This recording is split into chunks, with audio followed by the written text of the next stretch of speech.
Welcome back, friends. Today I want to talk to you about something that you can do at home. If you own birds like chickens, quails, ducks, guineas, turkeys, geese, if you own any fowl or poultry, a great thing that you can do to supplement their feed that you can just grow at home super easily is growing your own mealworms. Today I'm going to show you how to start your own mealworm colony for pretty much next to nothing. You can probably do it for under $30–40. It's really easy. They grow really fast. The turnover rate on them, the reproduction cycles really fast. Within 3 weeks, you could have mealworms, you could have larvae, and you could have the adult beetles, just like I said, within a 3 week time. You don't need a ton of space. You can have the colony as big as you want it to be. You can make it as big as you want it to be, depending on the size that you need to supplement your bird feed. And you only need a few simple things. So the first thing that you're gonna need is a container to store them in. I like these, I just like plastic totes, honestly. Any type of container. It could be a fish aquarium that has a lid, like a reptile screened lid.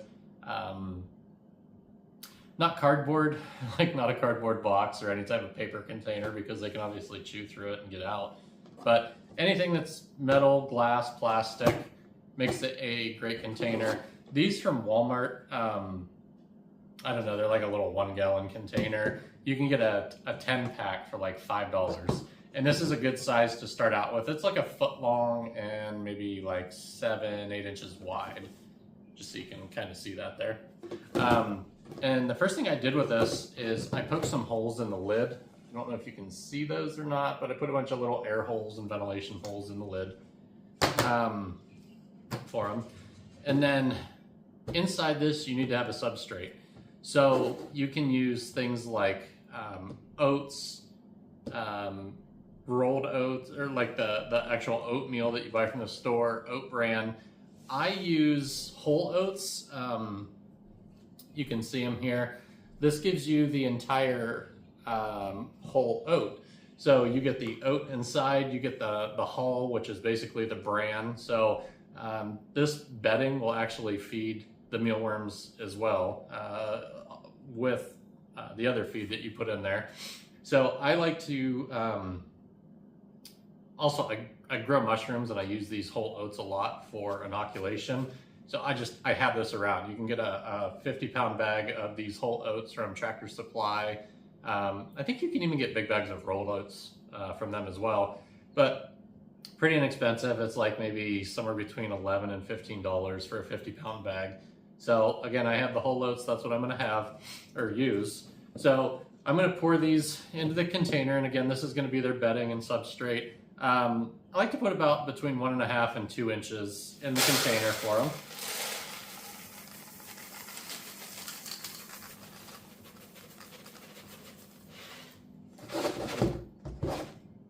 And I spilled a little bit, but that's all right.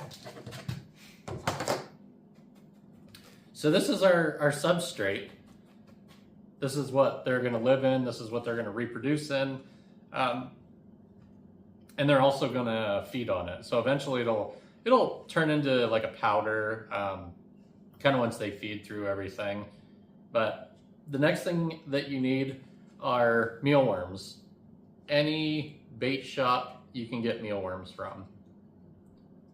These came from Walmart. These are a 36 count, so you get 3 dozen, and it's about $1.50 for a container of these. So I got 4 of them to start this colony with. And then the last thing that you're gonna need is just a little bit of food.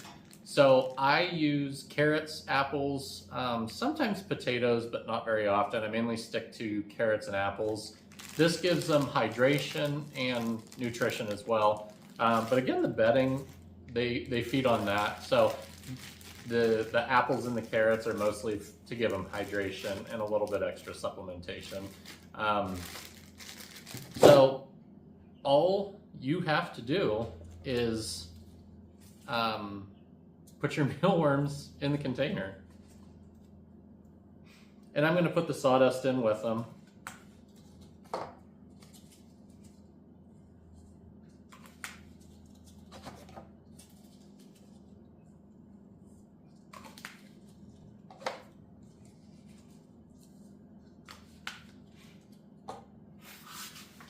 so I will show you the mealworms here. Okay, so here is the pile of mealworms. You can see them.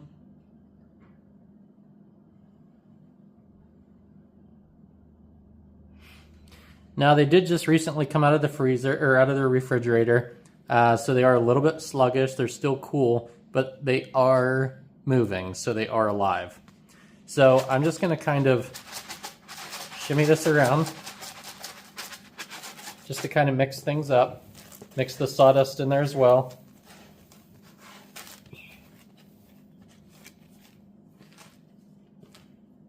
There. Now we have our mealworms mixed in to our substrate.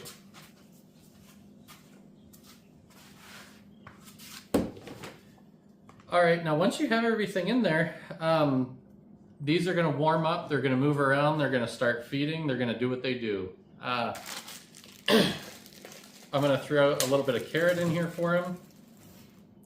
And because this is a starter colony, you don't need a lot of food. So I'm just going to kind of slice a couple pieces.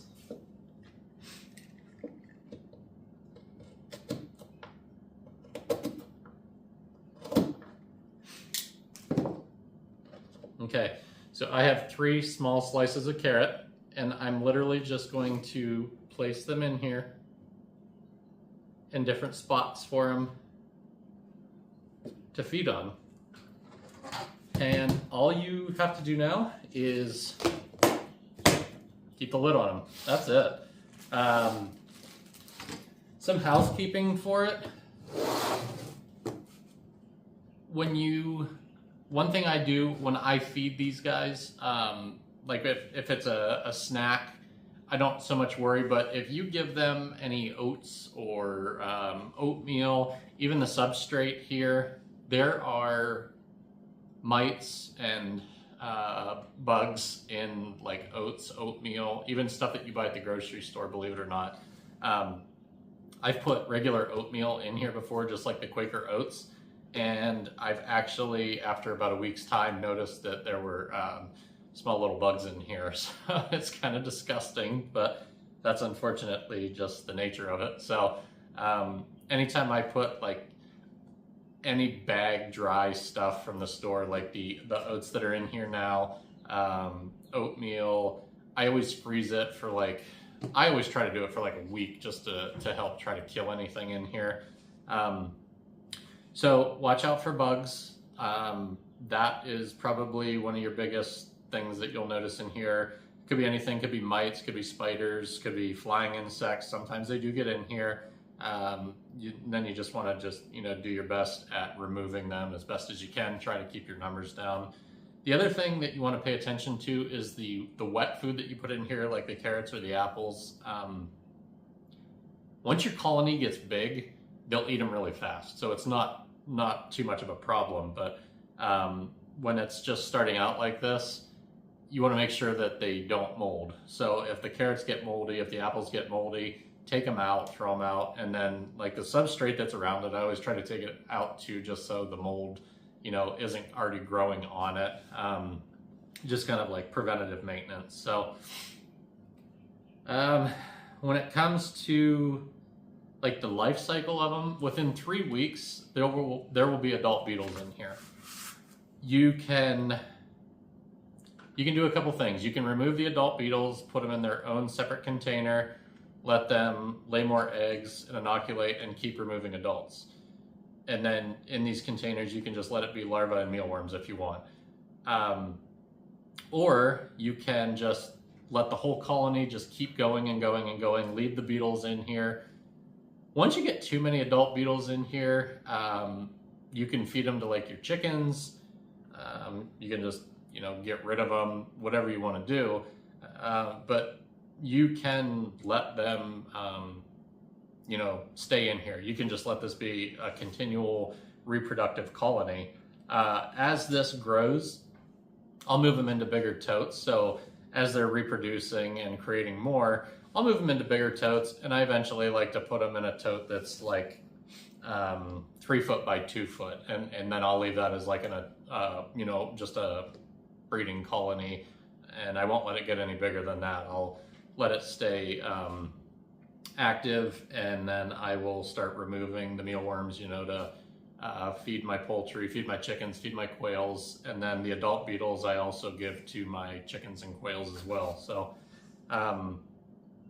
that's really all there is to it. You know, it's super simple, super easy. The birds love them, and it supplements. It's a great source of protein and extra nutrition for your birds. So most of the, just looking here, pretty much all of the mealworms have actually tunneled down in already. So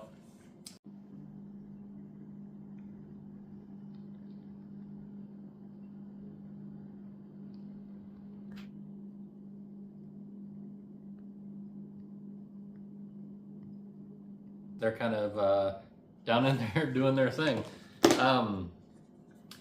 Yeah, if you have any questions, you can comment below. I'll do my best to answer anything.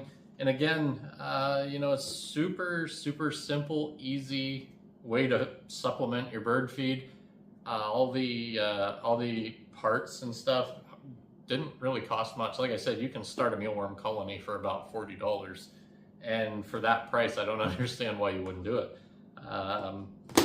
You know, it's a great way to feed your birds. So if you have any questions, like I said, you can put them down below. I'll do my best to answer, and I will see you guys next time.